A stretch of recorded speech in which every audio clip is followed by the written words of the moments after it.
Volume 1, Chapter 31. Economics begins to dissolve the theocracy, the failure of wage and price control. From the first, the Massachusetts oligarchy, seeing that in the New World land was peculiarly abundant in relation to labor, tried by law to push down the wage rates that they had to pay as merchants or landowners. Maximum wage controls were persistently imposed. John Winthrop set the tone in 1633, complaining that the scarcity of workmen has caused them to raise their wages to an excessive rate. What else was supposed to happen with a scarce product?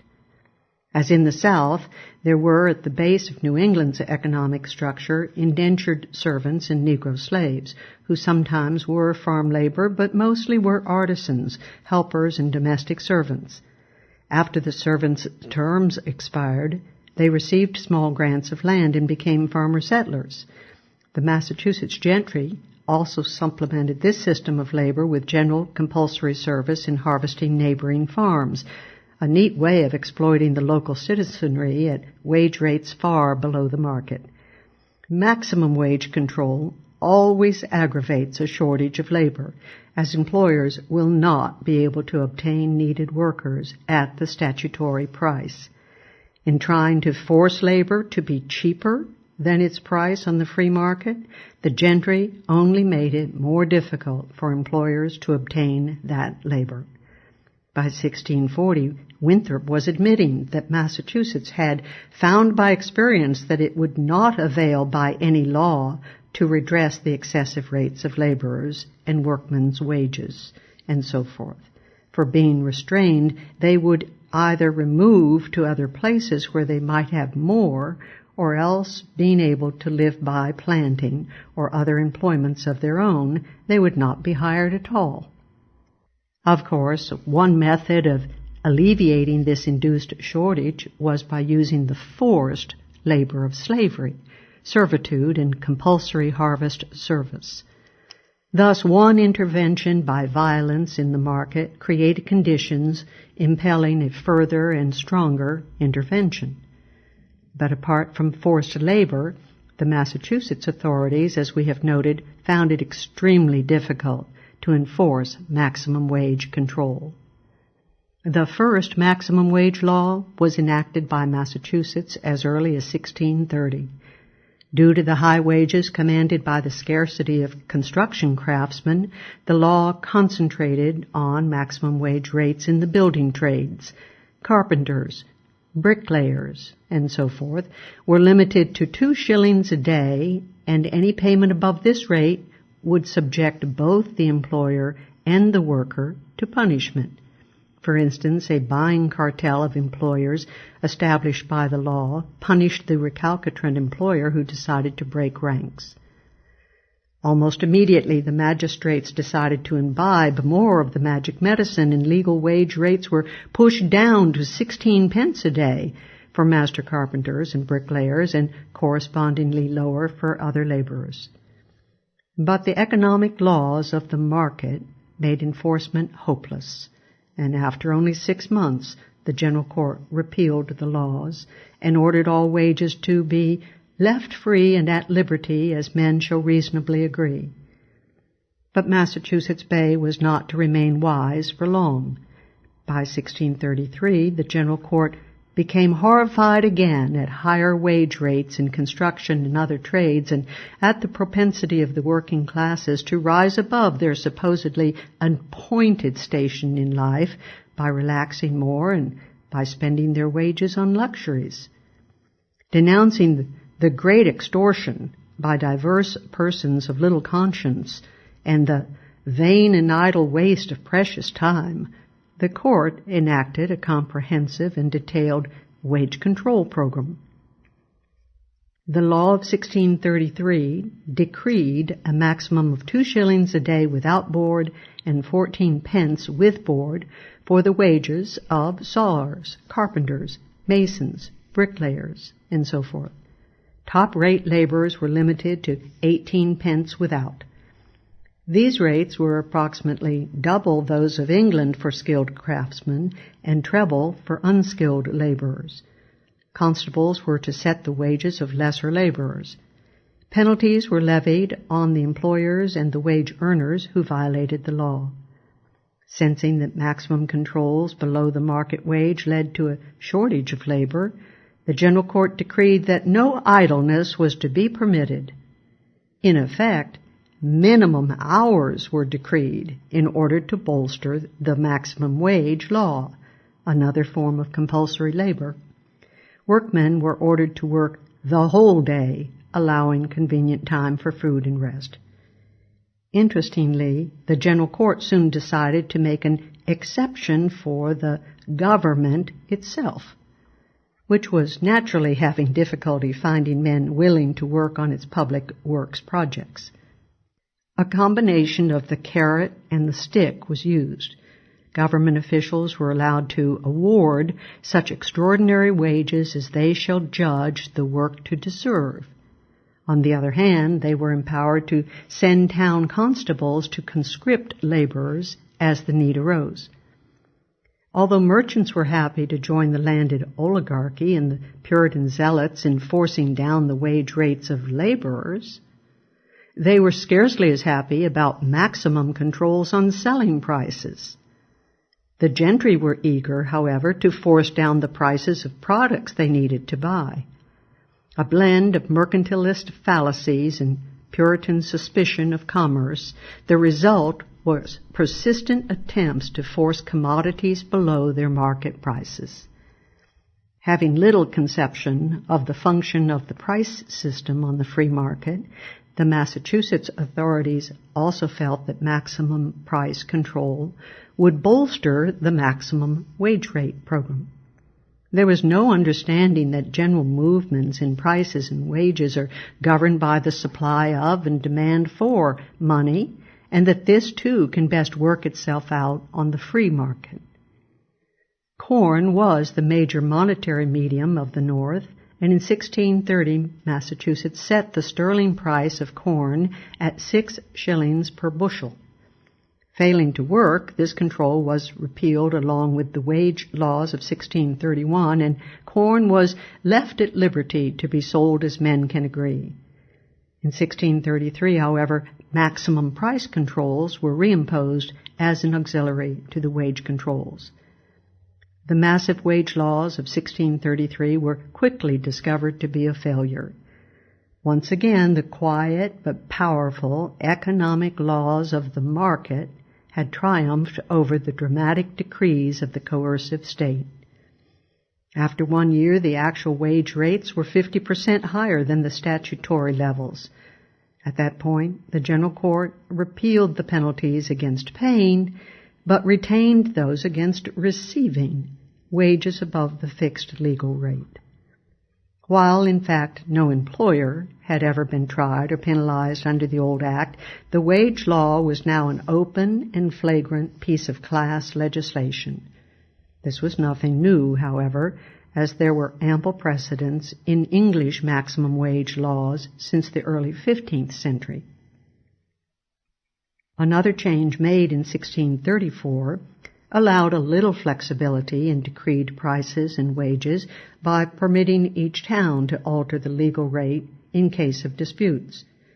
Only a year later, the General Court, despairing of the continued failure of the law to take hold, repealed the comprehensive wage controls and the auxiliary price controls. Just before this comprehensive repeal, the courts had apparently been driven by the failure to inflict even harsher penalties. Fines had been so heavy that 2 workers were imprisoned for failure to pay. The authorities were at the crossroads. Should they begin to impose on workers violating clearly unworkable economic decrees the sort of punishment meted out to heretics or to critics of the government? Happily, common sense in this case finally prevailed. Made wary by its thundering failure, the theocracy no longer attempted a comprehensive planned economy in Massachusetts Bay. From then on, it was content to engage in annoying, but not fatal, hit-and-run harassments of the market. Penalties were made discretionary, and in 1636 wage and price regulations were transferred by the provincial government to the individual towns, as suggested by the leading Puritan divine, Reverend John Cotton. The General Court was supposed to exercise overall supervision, but exerted no systematic control. Control by each town, as had been anticipated, was even more ineffective than an overall plan, because each town, bidding against the others for laborers, competitively bid wages up to their market levels.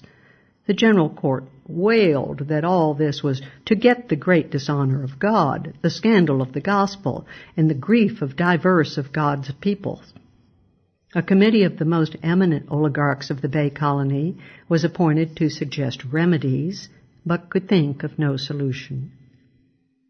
Of the towns, Dorchester was perhaps the most eager to impose wage controls. During the Pequot War, and again in 1642, it combined maximum wages with conscription of any laborer unwilling to work and to work long enough at the low rates. Hingham also enacted a maximum wage program in 1641, and Salem was active in prosecuting wage offenders. In 1635, the year of the repeal of the wage and price plan, the Massachusetts authorities tried a new angle. Under the cloak of a desire to combat monopolizing, the Massachusetts government created a legal monopoly of 9 men, one from each of the existing towns, for purchasing any goods from incoming ships. This import monopoly was to board all the ships before anyone else, decide on the prices it would pay, and then buy the goods and limit itself to resale at a fixed 5% profit. But this attempt to combine monopoly with maximum price control failed also. The outlawing of competing buyers could not be enforced, and the import monopoly had to be repealed within 4 months. What ensued was far better, but was still not pure freedom of entry. Instead, licensing was required of all importers, with preference usually given to friends of the government. Generally, the merchants were the most progressive, worldly, and cosmopolitan element in Massachusetts life. The merchants were able to gain political control of the growing commercial hub of Boston by the mid-1630s. But the rest of Massachusetts remained in the hands of a right alliance of Puritan zealots and landed gentry who dominated the magistrates' council and the governorship. During the decade of the 1630s, only 2 out of 22 magistrates were merchants, one of these being the Hutchinsonian leader, William Coddington. This reflected the occupational differences of their native England. The gentry had, by and large, been minor gentry in rural England, while the merchants usually hailed from London or other urban centers. In contrast to the authoritarian and theocratic gentry, the merchants had a far more individualist and independent spirit and often opposed the Massachusetts oligarchy. It was no accident that almost all the merchants championed the Hutchinsonian movement, including Coddington, John Coggeshall, and the Hutchinson family itself. In spite of the earlier failures, Massachusetts tried to resume its harassment and regulation of the merchants, but even more sporadically than in the case of wages. Millers were fined for charging what were arbitrarily termed excessive prices for their flour. A woodmaker was fined in 1639 for charging the Boston government excessive prices for making Boston's stocks. And, as Professor Richard Morris notes, the General Court, with great Puritan humor, sentenced him, in addition, to sit in the stocks he himself had made. Heavy fines and Puritan denunciations were also the lot of merchants supposedly overcharging for nails, gold buttons, and other commodities. The Puritan Church was quick to condemn these merchants and insisted on penitence for this dishonor of God's name in order to regain membership in the church. The most notable case of persecution of a merchant occurred in 1639. Robert Kane, a leading Boston importer and large investor in the Massachusetts Bay Company and the devout brother-in-law of Reverend John Wilson, was found guilty in general court of gaining excess profit, including a markup of over 150% on some items. The authorities displayed once more their profound ignorance of the functions of profit and loss in the market economy. Kane was especially aggrieved because there was no law on the books regulating profits. In contrast, the main court, in the case of Cleve versus Winter, 1640, dismissed charges against a merchant for setting excessive prices on the grounds that it was not legitimate to regulate a man's profit in trade. So a sounder strain of thought did exist, despite the official view. Massachusetts' sister colonies also tried to impose a theocratic planned economy. As we might have expected, the effort of New Haven colony, founded in distaste for the alleged laxity of Massachusetts Puritanism, was the most comprehensive. New Haven's Act of 1640 established fixed profit markups for varying grades for differing types of trade. 3 pence in the shilling, for example, for retail of English imports, and less for wholesale. Prices were supposed to be proportionate to risk for colonial products. Above all, a highly detailed list of maximum wage rates for each occupation was issued. A year later, an ambitious new schedule was decreed, pushing down wage rates even further.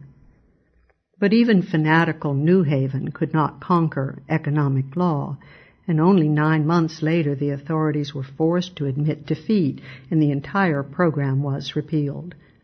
After that resounding failure, no further comprehensive controls were attempted at New Haven, although there were a few sporadic attempts to regulate specific occupations. Comprehensive wage control was also attempted in Connecticut. An abortive regulation of wages was imposed in early 1640, but repealed later the same year. The following year, Connecticut, again alarmed about excessive and rising wages, with men a law unto themselves, enacted a maximum wage scale for each occupation.